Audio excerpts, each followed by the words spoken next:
Hi everyone, welcome to Education Flair. जैसा कि आप सभी को पता है कि मैं सीटेट की तैयारी करवा रही हूँ। आपके पेपर में 1 मंथ बचा है। 7 जुलाई को सीटेट का पेपर है, जिसके लिए मैं सीडीपी करवा चुकी हूँ, मैथ भी करवा चुकी हूँ और जो है ईवीएस भी करवाई हूँ। अगर आप सभी को ज़रूरत होगी तो जो है प्लेलिस्ट में जाके देख लीजिएगा। और आज की इस वीडियो में हम हिंदी पेडागॉजी के बारे में देखेंगे और जो इसका बेस होगा वो होगा प्रीवियस ईयर। चलिए देखते हैं क्वेश्चन नंबर 91। इसमें पहले जो है कविता दिया हुआ है। निर्देश पहले पढ़ते हैं। नीचे दी गई कविता की पंक्तियों को पढ़कर पूछे गए प्रश्नों प्रश्न संख्या 91 से 96 के सही सबसे उपयुक्त उत्तर वाले विकल्प को चुनिए। इसमें जो ये कविता दिया है इसी से जो है खोज के 91 से 96 तक के जो क्वेश्चंस हैं उनके आंसर लगाने हैं। इसमें जो है अगर आपको टाइम बचाना है तो पहले कविता मत, अगर छोटी कविता है तो पढ़ लिया करिए, लेकिन अगर कविता जो है बहुत बड़ी है या फिर उसमें जो पैराग्राफ दिया है बहुत बड़ा है तो इसमें सबसे पहले आप क्वेश्चन पढ़ लिया करिए। उससे रिलेटेड जो भी वर्ड है उनको फिर देखा करिए, उसमें ढूंढ के आंसर निकाला करिए। चलिए देखते हैं क्वेश्चन नंबर 91। कविता की पंक्तियों में यात्रा की किस विशेषता की ओर संकेत किया गया है? कविता की पंक्तियों में यात्रा की किस विशेषता की ओर संकेत किया गया है? चलिए देखते हैं पैराग्राफ। पूर्व चलने के बटोही बाट की पहचान कर ले, है अनिश्चित किस जगह पर। सरित गिर गहर मिलेंगे, अनिश्चित किस जगह पर बाग वन सुंदर मिलेंगे। ये बता रहा है कि हर जगह अनिश्चितता है, जरूरी नहीं है कहाँ पे सुंदर वन मिल गए, कहाँ। ये देखिए यहीं से आंसर इसका मिलेगा। अनिश्चित, अनिश्चितता की बात की गई, ऑप्शन में था ना अनिश्चितता, तो इसका जो सही आंसर होगा वो होगा ऑप्शन नंबर 3 वाला, अनिश्चितता, अनिश्चितता की ओर। ऐसे जब आप करेंगे ना टाइम बचेगा आपका एग्जाम में। अगर पूरा पढ़ने लगेंगे, मान लीजिए बड़ा पैराग्राफ है तो एक बार पढ़ेंगे फिर भूल भी जाता है, फिर से पढ़ेंगे या फिर पढ़िए तो मार्क कर लीजिए। इसलिए क्वेश्चन देखना जरूरी होता है कि कहाँ से क्वेश्चन पूछा गया है, इसलिए पहले क्वेश्चन पढ़िए। इसका जो सही आंसर होगा होगा ऑप्शन नंबर 3 वाला, अनिश्चितता की ओर। चलिए देखते हैं 92। 92 वाला है, कविता में आए सुमन और कंटक किस भाव के प्रतीक हैं? चलिए देखते हैं। सुमन और कंटक, ये रहा सुमन और कंटक। अनिश्चित कब है? कब सुमन और कंटक के सर मिलेंगे। सुमन कंटक का मतलब, सुमन का मतलब फूल से है, और फूल का मतलब ये नहीं है कि आप इसमें फूल और कांटे लगा दें। इसका ये पूछ रहा है ना किस भाव से, भाव निकालना है कि तो फूल जो यूज किया गया है वो किस भाव से किया गया है, तो इसका जो भाव होगा वो होगा सुख है, और कांटे का भाव जो होगा वो होगा दुख है। इसलिए इसका जो आंसर होगा वो होगा ऑप्शन नंबर 3 वाला, सुख और दुख। यही सब गलतियाँ होती हैं एग्जाम में। फूल और कांटे देखिए दिया है ना ऊपर, इसलिए आपको फूल और कांटे देख के कंफ्यूज नहीं होना है। इसमें जो आंसर सही होगा, इसमें भाव पूछ रहा है कि फूल को किस भाव में यूज किया गया है, तो वो होगा सुख, और कांटे का, कंटक का होगा दुख। नेक्स्ट देखते हैं। कविता की पंक्तियों में कवि व्यक्ति को किस बात की प्रेरणा दे रहा है? इसमें देखिए, इसमें आप जो है बिना पैराग्राफ पढ़े ही अनुमान लगा लेंगे किस बात की प्रेरणा प्रेरणा दे रहा है।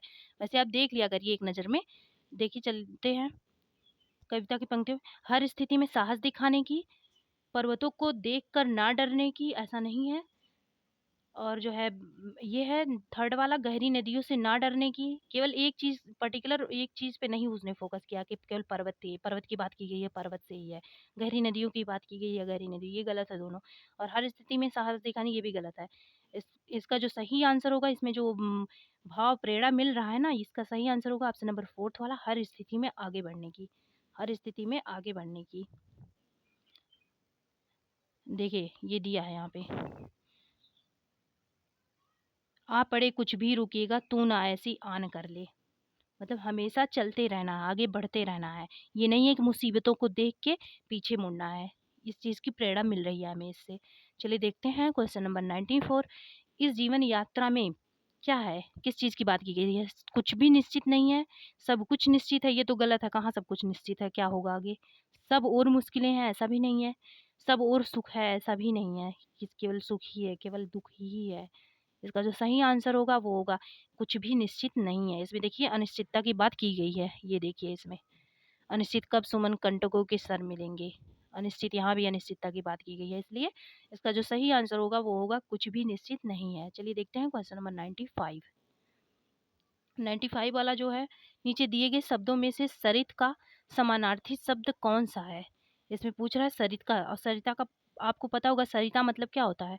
सरिता मतलब नदी, नदी का नाम सरिता क्यों पड़ा? क्योंकि उसमें प्रवाह होती है, इसमें आगे बढ़ने की बात की गई है, तो इसको किससे रिलेट किए हैं? प्रवाह से। तो इसका जो सही आंसर होगा वो होगा ऑप्शन नंबर 4th वाला, प्रवाह। चलिए देखते हैं सरित यहाँ पे कहाँ यूज हुआ है। ये रहा, देखिए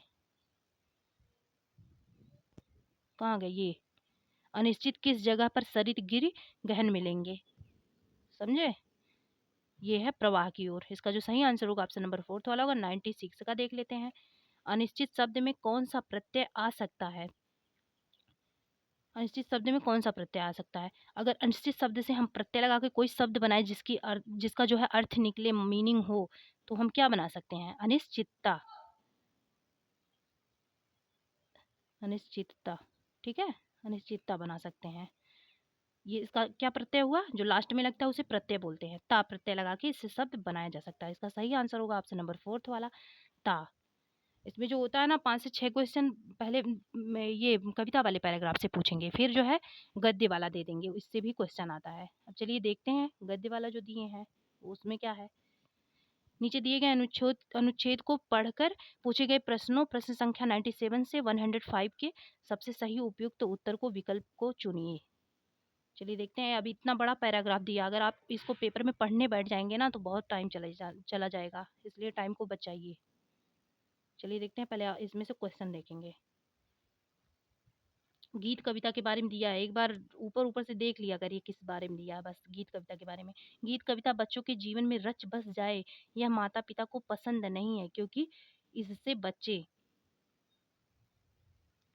इससे देखिए ये क्या है, यह माता पिता को मंजूर नहीं है। माता पिता को लगता है कि वे राह से अपने भटक जाएंगे, समझे?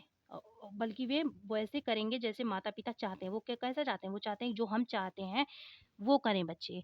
इसका जो सही आंसर होगा वो होगा पढ़ाई लिखाई में बहुत पिछड़ जाते हैं, ये ऐसा नहीं है। माता पिता द्वारा तय लक्ष्यों को प्राप्त ना कर सकेंगे, सही है। माता पिता ने जो भी लक्ष्य उनके लिए बनाया है उनको पार नहीं कर सकेंगे, यही सोच के माता पिता को ये पसंद नहीं है कि उनके बच्चे गीत और कविता में लगे। चलिए देखते हैं नेक्स्ट वाला, देखिए कितने आसानी से मिल गया। इसका ऑप्शन भी पढ़िए, आंसर में जो है उसको रिलेट करिए, आंसर मिल जाएगा। चलिए देखते हैं क्वेश्चन नंबर 98। गीत कविता स्कूलों को भी पसंद नहीं है, क्योंकि उन्हें लगता है कि गीत कविता स्कूलों, देखिए यह स्कूल को भी मंजूर नहीं है। स्कूल को लगता है कि यह सबके लिए समय कहाँ, यह पाठ्य पुस्तक से बाहर की गतिविधि है। उन्हें लगता है कि ये जो पाठ्य पुस्तक से बाहर की गतिविधि है, ये देख रहे हैं बाहर की गतिविधि है। चलिए देखते हैं, हाँ इसका कौन सा आंसर सही हो सकता है। स्कूली पढ़ाई लिखाई से इसका कोई संबंध नहीं है। हाँ यही तो बाहर की गतिविधि है, मतलब स्कूली पढ़ाई लिखाई से इसका कोई संबंध नहीं। इसका जो सही आंसर होगा वो होगा फर्स्ट वाला। नेक्स्ट देखते हैं, गीत कविता के बारे में कौन सा कथन सही नहीं है। इसमें कुछ देखिए, यह संस्कृत का अभिन्न अभिन्न हिस्सा है, ये तो सही है। यह जीवन शैली का स्वाभाविक हिस्सा है, ये भी सही है। यह सृजनात्मकता को प्रेषित करता है, क्रिएटिविटी को, हाँ ये भी सही है। समाज में इनकी व्यापक सहमति नहीं है, ऐसा नहीं है, बस उनको डर लगता है समाज वालों को, फैमिली वालों को, स्कूल वालों को कि इसमें टाइम वेस्ट होगा। इसका जो सही आंसर होगा वो होगा इस समाज में इनकी व्यापक सहमति नहीं है। चलिए देखते हैं क्वेश्चन नंबर 100। शिक्षा व्यवस्था गीत कविता को किस दृष्टि से देखता है? बाधक के रूप में देखता है, तभी तो उसमें दिया था कि स्कूल वालों को भी नहीं पसंद है, क्योंकि वो सोचते हैं कि ये जो है इसका पढ़ाई लिखाई से कोई लेना देना ही नहीं है, इसलिए वो बाधक के रूप में ही देखते होंगे इसको। तो इसका जो सही आंसर होगा वो होगा बाधक के रूप में। साधक के रूप में थोड़ी ना देखते, ना सहयोगी के रूप में, ना संपूरक के, तभी तो वो अपने सिलेबस में ऐड नहीं इसको करना चाहते। इसका जो सही आंसर होगा वो होगा बाधक के रूप में। अगर आप सही से क्वेश्चन ऊपर वाला पढ़े होंगे तो देखिए इसका जो आंसर है ऊपर वाले क्वेश्चन में ही मिल गया, आपको पैराग्राफ पढ़ने की जरूरत ही नहीं है। कुछ अपना मतलब माइंड भी लगा लिया करिए कि जो है क्या हो सकता है, जरूरी नहीं सब कुछ पैराग्राफ से ही मिला लिया जाए। चलिए देखते हैं नेक्स्ट 101।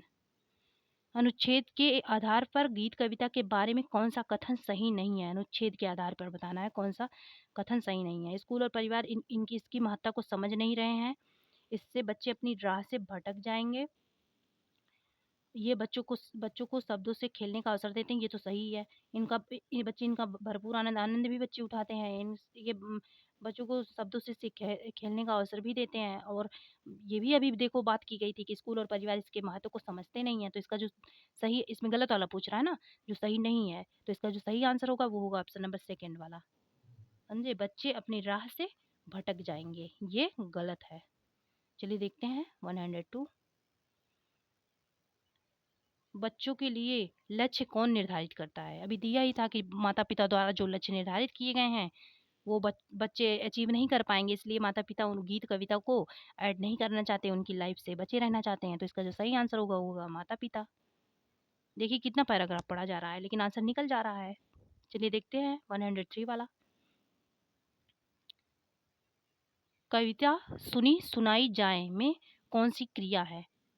कविता क्या की जाए, अगर क्या आप ऐसे क्वेश्चन करें क्या और उसका आंसर निकल आए ना, सुनी सुनाई जाए आंसर उसका निकल जाए प्लस उसमें वर्ब हो, क्रिया हो, मतलब वर्ब हो, तो वो क्या होता है? सकर्मक होता है। जिसमें क्रिया होता है उसे सकर्मक कहते हैं। देखिए क्या की जाए, कविता क्या की जाए किया जाए, तो वो सुनी सुनाई जाए आंसर मिल रहा है ना, तो ये सकर्मक है। इसका जो सही आंसर होगा वो सकर्मक होगा। नेक्स्ट देखते हैं क्वेश्चन नंबर 104। सांस्कृतिक में प्रत्यय है, सांस्कृतिक में कौन सा प्रत्यय है? संस्कृति प्रत्यय वो होता है जो लास्ट में लगता है, और लास्ट वाला पोर्शन को हटा, लास्ट वाला जो पोर्शन था उसे हटा दो ना, तो जो हमारा शब्द बच रहा है उसकी जो है मीनिंग भी आए, अगर हम संस्कृति बचेगी। ठीक है, संस्कृति बचेगी अगर हम क्या हटा देंगे, इक हटा देंगे, तो इसका जो सही आंसर होगा इक हटा देंगे, संस्कृति बचेगी। इसका जो सही आंसर होगा वो होगा इक प्रत्यय। मंजूर का समानार्थी शब्द कौन सा है? 105 वाला क्वेश्चन नंबर। मंजूर, मंजूर मतलब होता है एक्सेप्ट, स्वीकार। ठीक है, मंजूर मतलब एक्सेप्ट या स्वीकार करना, ये होगा ऑप्शन नंबर थर्ड वाला। नेक्स्ट देखते हैं 106। क्या बोल रहा है? नीचे दिए गए प्रश्नों पर संख्या 106 120 के सबसे सही उपयुक्त वाले विकल्प को चुनिए। 106 वाला है, प्राथमिक स्तर पर हिंदी भाषा सिखाने के लिए सबसे अधिक जरूरी है। जरूरी तो सब है लेकिन इसमें क्या बोल रहा है? सबसे अधिक जरूरी, ये फोकस करिए। सबसे अधिक जरूरी इसमें से क्या है? भाषा शिक्षक का भाषा ज्ञान होना। और नेक्स्ट वाला है, कक्षा में रंगीन पाठ्य पुस्तकें होना। भाषा शिक्षक का भाषा ज्ञान होना इस मतलब सही है लेकिन उतना नहीं है, रंगीन पाठ्य पुस्तकें होना वो भी। और कक्षा में लिखित आकलन करना ऐसा भी नहीं है। जो इसका सबसे सही आंसर होगा वो होगा कक्षा में प्रिंट समृद्ध परिवेश। और आपको पता है ये वाला ऑप्शन क्यों हुआ है? क्योंकि जो है प्रिंट समृद्ध तो जो है ही, प्लस इसमें परिवेश की बात की जा रही है ना, जहाँ इन्वायरमेंट की बात की जाए, समावेशी शिक्षा की बात की जाए, वहाँ पे वो आंसर सही हो जाता है। इसलिए इन लोगों के कंपेयर में ये ज़्यादा सही है, और बोल रहा है सबसे जो जरूरी है वही बताना है। तो इसका जो सही आंसर होगा वो होगा कक्षा में प्रिंट समृद्ध परिवेश। नेक्स्ट देखते हैं 107 वाला। बच्चे बोलचाल की भाषा का अनुभव लेकर विद्यालय आते हैं, इसका निहितार्थ है कि बच्चे जो बोलचाल, बच्चे जब विद्यालय में आते हैं ना, तो उनके पास अपना एक खुद का लैंग्वेज होता है जो घर वाले और उनका परिवेश सिखाया हुआ होता है, तो उन उस लैंग्वेज के साथ बच्चे आएंगे। इसका क्या है? विद्यालय में आते हैं, इसका निहितार्थ है कि बच्चों को बोलचाल की भाषा ना सिखाई जाए ऐसा नहीं है, हो सकता है उनकी भाषा कुछ ज़्यादा सही ना हो, उसमें कुछ इम्प्रूव करना हो। बच्चे की बोलचाल की भाषा को सुधारा जाए। बच्चे के भाषाई अनुभव का ज़रूरी नहीं है कि सुधारा ही जाए, हो सकता है कोई कमी ही ना हो। बच्चे के भाषाई अनुभव का उचित प्रयोग किया जाए। बच्चों के भाषाई अनुभव को कक्षा के बाहर ये बिल्कुल नहीं करना है। बच्चे जो भी साथ में लाते हैं उनको सुधारना है और एक्सेप्ट करना है। जो इसका सही आंसर होगा होगा ऑप्शन नंबर थर्ड वाला, बच्चे के भाषाई अनुभव का उचित प्रयोग किया जाए। उनको हमें साथ लेके चलना है, उनको उनका जो भाषाई उनका जो लैंग्वेज है ना उसको भी यूज़ करते रहना है, अगर सही है, और उसको सुधारना भी है। नेक्स्ट देखते हैं 108 वाला। इसमें है, भाषा सीखने सिखाने में आप किसे सबसे अधिक महत्वपूर्ण मानते हैं? भाषा जो सीखने सिखाने में सबसे अधिक महत्व, संज्ञानात्मक विकास ये इनफ नहीं है। द्रव्य श्रव्य सामग्री, ये केवल सामग्री से थोड़ी बच्चे सीख लेंगे। बाल साहित्य, इससे भी बच्चे केवल नहीं सीख लेंगे, उनको जो है इंटरेक्शन भी तो होना चाहिए, सोशल इंटरेक्शन, सामाजिक अंतःक्रिया, ये सबसे ज़्यादा जरूरी है। नेक्स्ट देखते हैं, जहाँ इंटरेक्शन की बात हो जाए, समावेशी की बात, ये सब आंसर सही होते हैं। नेक्स्ट देखते हैं क्वेश्चन नंबर 109। हिंदी भाषा शिक्षक का यह प्रयास होना चाहिए कि वे भाषा की भाषा बच्चों की भाषा संबंधी सहज रचना शक्ति को बढ़ने का अवसर दें। नेक्स्ट वाला है, बच्चे की मातृभाषा के स्थान पर हिंदी भाषा को ही कक्षा में स्थान दें। ये देखिए, बच्चे की अगर एकाएक हम उसकी मातृभाषा को हटा देंगे और हिंदी भाषा को ही, केवल को ही जो दिया है ना, इसको ऐड कर देंगे तो बच्चे को बहुत दिक्कत होगी।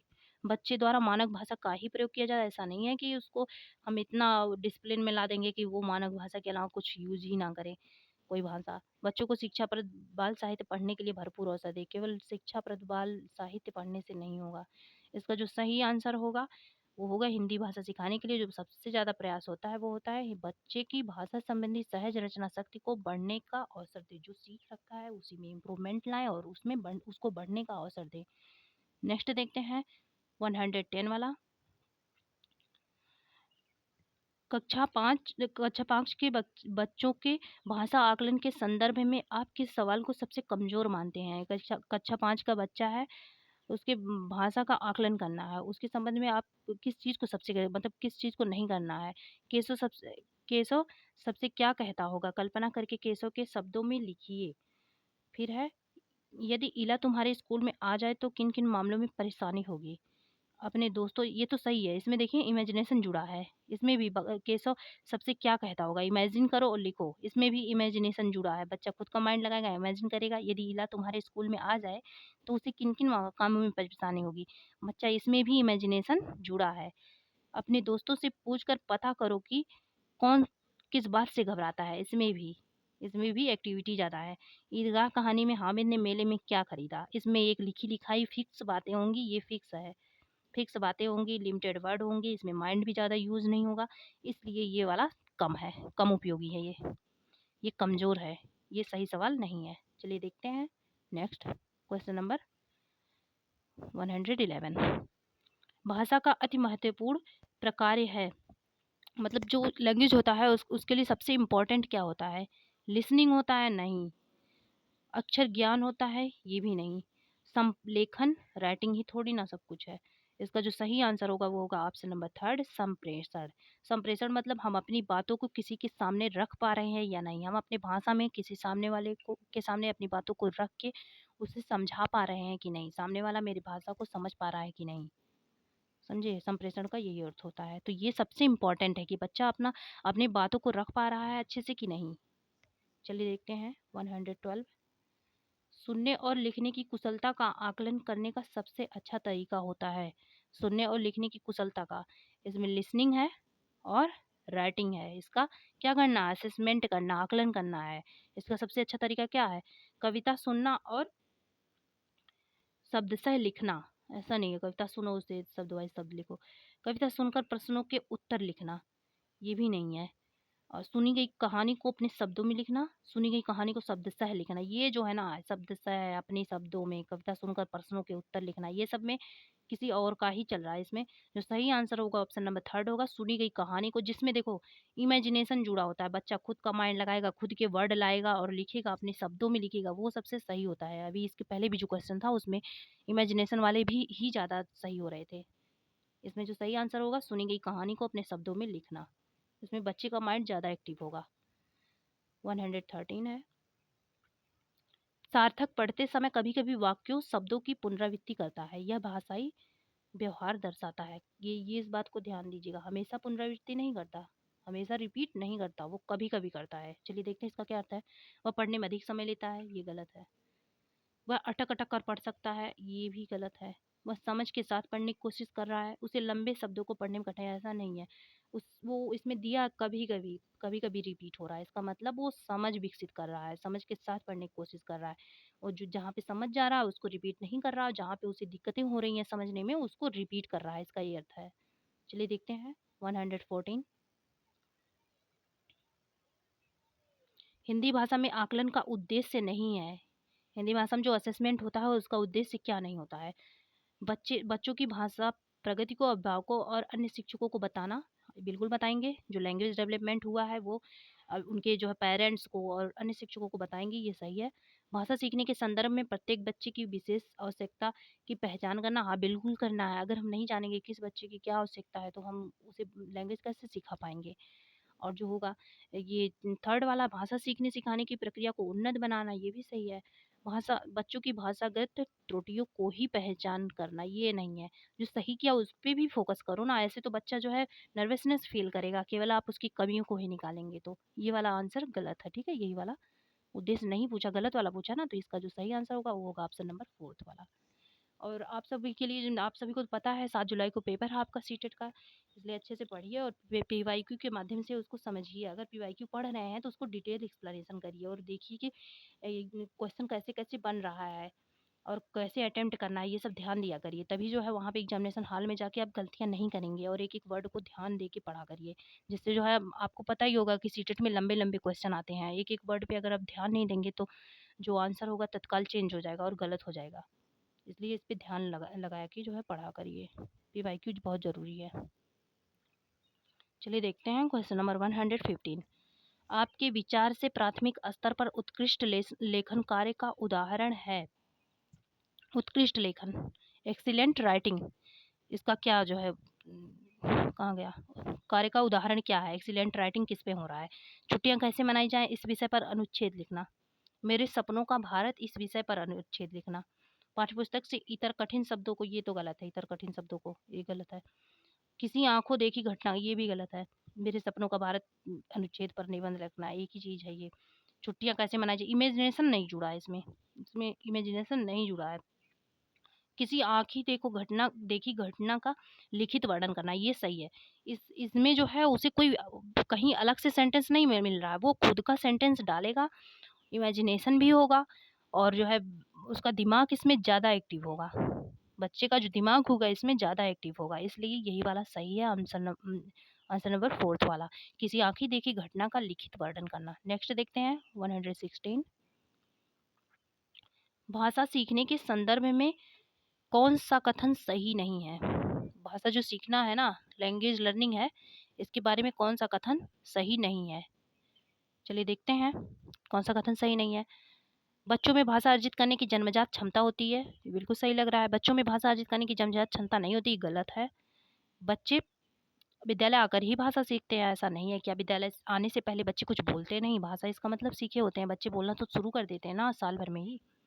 बच्चे विभिन्न संचार माध्यमों से ही भाषा सीखते हैं, ऐसा नहीं है संचार माध्यमों से ही सीखते हैं। घर पे भी तो पहले के ज़माने में कितने संचार माध्यम होते थे, तभी बच्चे बोलते थे, तभी लोग बोलते थे। चलिए देखते हैं इसका जो सही आंसर होगा वो होगा ऑप्शन नंबर फर्स्ट वाला। बच्चों में भाषा अर्जित करने की जन्मजात क्षमता होती है, ये बिल्कुल सही है। ये जन्मजात क्षमता होती है बच्चों में भाषा अर्जित करने की। नेक्स्ट देखिए देखिए क्वेश्चन 117। डिस्ग्राफिया से प्रभावित बच्चों को निम्नलिखित मुख्य रूप से किसमें कठिनाई होती है। जो डिस्ग्राफिया है इसमें किस चीज़ से कठिनाई होती है। इसका जो सही आंसर होगा वो होगा लिखने का, और लिखने को रिलेट कर लीजिए। ये जो ग्राफिया जुड़ा है ना, ग्राफ पे क्या करते हैं हम, लिखते हैं। इसी से रिलेट कर लीजिए कि ग्राफ पे लिखा जाता है, इसलिए इसका जो सही आंसर होगा वो होगा डिस्ग्राफिया का लिखने से संबंध है। डिस्ग्राफिया का संबंध जो है लिखने से है। और इसमें अगर बात की जाए इसका पढ़ने की, तो वो होता है डिसलेक्सिया। पढ़ने का जो संबंध होता है वो होता है डिसलेक्सिया, ठीक है। और ग्राफिया वाला जो होता है वो होता है लिखने से, ग्राफ पे लिखा जाता है, ऐसे रिलेट कर लीजिए लिखने से संबंधित। इसका जो सही आंसर होगा वो होगा ऑप्शन नंबर 4 वाला। नेक्स्ट देखते हैं 118 वाला। प्राथमिक स्तर की हिंदी भाषा की पाठ्यपुस्तक में आप किसे सर्वाधिक महत्वपूर्ण मानते हैं। जो प्राइमरी लेवल पे हिंदी भाषा की जो पाठ्यपुस्तक होती है उसमें सबसे महत्वपूर्ण क्या होता है। बहुत प्रसिद्ध लेखकों की प्रसिद्ध रचनाएं, ये इनफ नहीं है, ये गलत है, ठीक है। नैतिक मूल्यों वाली कहानियाँ, बहुतायत में दिए गए अभ्यास कार्य, और इसका जो हिंदी भाषा को विविध रूप, ये देखिए ऐसे जहाँ हो, वैरायटी हो, डिफरेंसेस हो, अगर वो भी पाठ्य पुस्तक में, बच्चों में नहीं, तो वहाँ पे वो आंसर सही हो जाता है। 118 का जो सही आंसर होगा वो होगा ऑप्शन नंबर 4, हिंदी भाषा को विविध रूप देने वाली रचनाएं, जिससे वो अलग अलग चीज़ों को सीख सकें, अगर वैरायटी रहेगा उसमें तो। नेक्स्ट देखते हैं क्वेश्चन नंबर 119। बहुभाषिक कक्षा में बच्चों की भाषाएं, बहुभाषिक मतलब एक से अधिक भाषा वाली कक्षा में बच्चों की भाषाएं क्या होंगी। संसाधन के रूप में कार्य कर सकती हैं, शिक्षकों के लिए बेहद जटिल चुनौती हैं, ऐसा नहीं। अगर वो जटिल समझ के चलेगा तो जटिल हो ही जाएंगी। जिस चीज़ को जो समझता है, जैसे जिस टाइप से लेता है उसे वैसा ही फील होगा। आकलन की प्रक्रिया को बाधित करती हैं, ऐसा भी नहीं है। भाषा सीखने की प्रक्रिया को बाधित करती बिल्कुल नहीं है। उसको पॉजिटिव वे में अगर आप लेंगे तो वो निश्चित ही एक संसाधन के रूप में कार्य करेंगी, आपको एक अपॉर्चुनिटी के रूप में देखना उसे। चलिए देखते हैं नेक्स्ट 120। 120 वाला जो है, भाषा सीखने और भाषा अर्जित करने में अंतर का मुख्य आधार है। भाषा की पाठ्यपुस्तकें, ऐसा नहीं है। भाषा का लिखित आकलन, ये भी नहीं है। भाषा का उपलब्ध परिवेश, भाषा की जटिल संरचना है, इसकी वजह से नहीं होता, ना ही इसकी वजह से होगा, ना ही इसकी वजह से। ये जो सही होगा परिवेश, एनवायरनमेंट की वजह से। जहाँ एनवायरनमेंट होता है वही ऑप्शन ज़्यादातर सही होता है। भाषा सीखने और भाषा अर्जित करने में एनवायरनमेंट का ही रोल होता है, ठीक है। जिस एनवायरनमेंट से होगा बच्चा वही तो भाषा सीखेगा। ये जो इसका सही आंसर होगा वो होगा ऑप्शन नंबर 3 वाला, उपलब्ध परिवेश। ये हिंदी का जो पेडागॉजी वाला पार्ट था पीवाईक्यू के बेस पे, ये कंप्लीट हो चुका है। अगर आपको पसंद आए तो प्लीज़ सब्सक्राइब कर दीजिएगा, और नेक्स्ट पार्ट जल्दी ही लेके आऊँगी। आप पढ़ते रहा करिए अच्छे से। और इसमें जो है डिटेल एक्सप्लेनेशन इसलिए देती हूँ ताकि आपको पता चले कि एग्जामिनेशन हॉल में कैसे क्वेश्चन को पढ़ना है और कैसे देखना है, किस हिसाब से अटेम्प्ट करना है। आपका जो है ये लास्ट का 1 मंथ है ना, बहुत इंपॉर्टेंट है। इसमें अच्छे से पढ़िए, अच्छे से यूटिलाइज़ करिए। Thanks for watching.